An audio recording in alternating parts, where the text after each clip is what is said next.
आप एमएलए बनाते हो, एमपी बनाते हो, ये दो व्यक्ति जहां पर भी कहीं पर भी आपकी मीटिंगों में आ जाए, आपके गांवों में आ जाए, कई सभा में आ जाए, नौजवान साथियों में आपसे निवेदन करना चाहता हूं, मुखर होकर के इनको कड़वी बात सुनाना चालू कर दो कि आपने हमारे वोट लिए, चाहे वो किसी भी जात का एमएलए हो, उनसे ये प्रश्न करना चालू करो कि क्या आपने विधानसभा के अंदर हमारे बीएनपी के मुद्दे के बारे में कोई बोला है? तो आप वोट के हकदारी है, वरना आप वोट के हकदारी नहीं है। उनकी नींद स्वतः ही उड़ जाएगी। लेकिन हम उस वक्त ढोल मालाएं लेकर के हमारे समाज के कुछ चंद चापलूसों की वजह से हम उनका स्वागत करने के लिए आतुर हो जाते हैं। मैं तो यहां तक कहता हूं साथियों, जिस दिन हमारा काम नहीं करने वाले इन एमएलए एमपीओ के कपड़े खींचने आपने अपनी मीटिंगों के अंदर चालू कर दिए, ये दोबारा आपकी मीटिंगों में नहीं आएंगे जब तक आपका काम नहीं होगा। अभी थोड़े दिन पहले की घटना में पाली जिले की बताता हूं। एक ही पार्टी का नेता, उसी पार्टी के मुखर लोग, उन्होंने विरोध किया और विरोध करने के बाद उनको वहां से भागना पड़ा और उस गांव की सारी सुविधाएं खत्म कर दी। लेकिन जो ही लोगों के अंदर उबाल चालू हो गया, पूरा गांव एक हो गया, उसके 7 दिन के अंदर अंदर उस गांव की सारी समस्याएं खत्म हो गई। क्यों? क्योंकि एकता बहुत बड़ी चीज है। जिस दिन आप मुखर हो जाओगे, अपने अधिकार के लिए बोलना सीख जाओगे, एमएलए के मुंह पे कहना चालू कर दोगे, एमपी के मुंह पर कहना चालू कर दोगे, उस दिन स्वतः ही उनको डर लग जाएगा और अपने आप राजस्थान की विधानसभा के अंदर भी बोलने चालू करेंगे।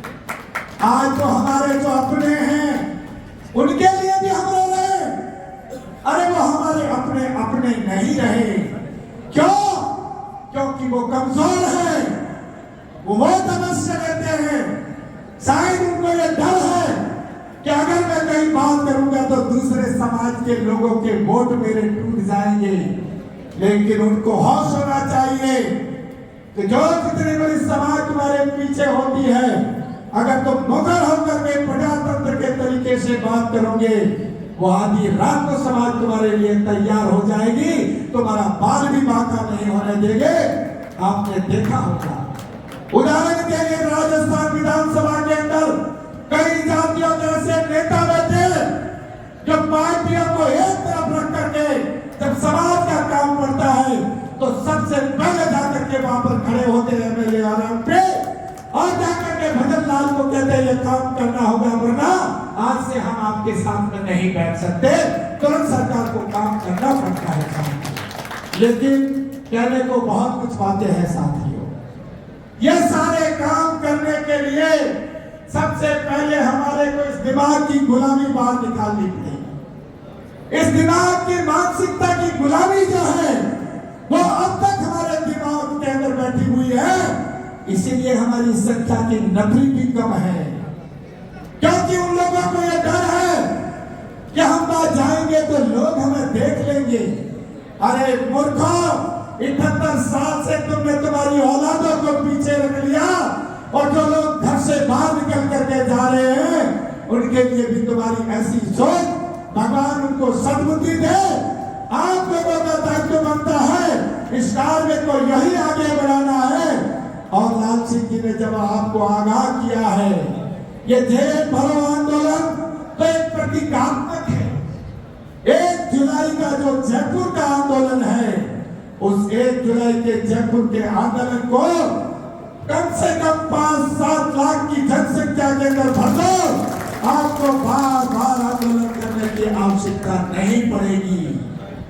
आपको बार बार आवश्यकता नहीं पड़ेगी। इसलिए कर खुदी को इतना बुलंद कर कुछ मर्तबा चाहे कि खुदा खुद से कहे बोल तेरी रजा क्या है।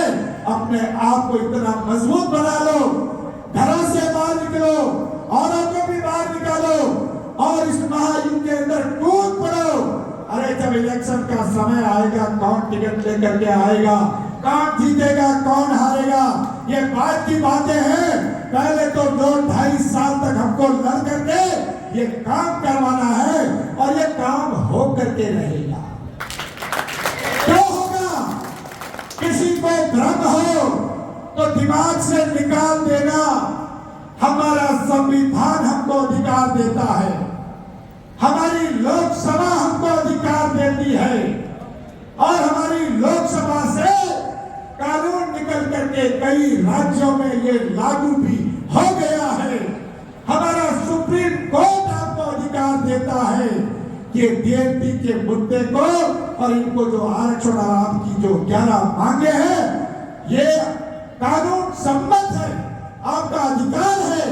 लोकसभा मानती है, राज्यसभा मानती है, विधानसभाएं मानती है और ये भारत का लोकतंत्र में तो आपको पहले अधिकार दिया हुआ है। अधिकार अब लेना है और लेने के लिए किसी की नींद उड़ानी पड़ती है। इसलिए भजन लाल जी की नींद उड़ाने के लिए आपको ये काम करना होगा। कहने को तो बहुत कुछ है साथियों, मैं मेरी वाणी को यहीं पर विराम देता हूं। आप लोग यहाँ पर पधारे, आपका बहुत बहुत धन्यवाद।